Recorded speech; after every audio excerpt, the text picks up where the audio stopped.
বিশেষ এটা সিদ্ধান্ত গ্ৰহণ কৰিছে গোসাঁই সমাজে। আমি 28 ছেপ্টেম্বৰতে বিশেষ এটা সিদ্ধান্ত গ্ৰহণ কৰি আমাৰ জুবিন গাৰ্গদেৱৰ আমাৰ প্ৰাণৰ শিল্পী হিয়াৰ আমঠু জুবিন গাৰ্গদেৱৰ অপমৃত্যুৰ কাৰণে আমি গভীৰ শোক প্ৰকাশ কৰিছোঁ। তেওঁৰ আত্মাৰ চিৰশান্তি সদ্গতিৰ কাৰণে আমি ভগৱানৰ ওচৰত প্ৰাৰ্থনা জনাইছোঁ। শোকসন্তপ্ত পৰিয়ালবৰ্গলৈ আমি সমবেদনা জ্ঞাপন কৰিছোঁ। লগতে আৰু আমি প্ৰাৰ্থনা কৰিছোঁ পুনৰ যেন জুবিন গাৰ্গ হৈ আমাৰ মাজতে জন্ম লাভ কৰে। আৰু যিহেতু এতিয়া গোটেই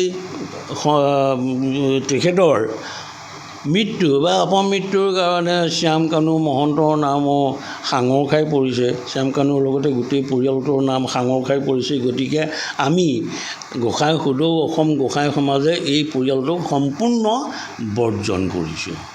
আৰু ইয়াৰ আগতেও সৃজনী ভাস্ব মহন্তই এই শ্যাম কানুৰ ভতিজী তথা প্ৰাক্তন DGP ভাস্কৰ জ্যোতি মহন্তৰ জ্যেষ্ঠা কন্যা সৃজনী ভাস্বতী মহন্তই বিহুৰ নামত যি সংস্কৃতি বিকৃত কৰি বিহুক বিকৃত কৰি মৌ বিহু নামৰ যিটো অশ্লীল ভিডিঅ' প্ৰচাৰ কৰিছিলে, তাৰ কাৰণে আমি সদৌ অসম গোসাঁই সমাজে দিছপুৰ থানাতো কেছ দিছোঁৱেই।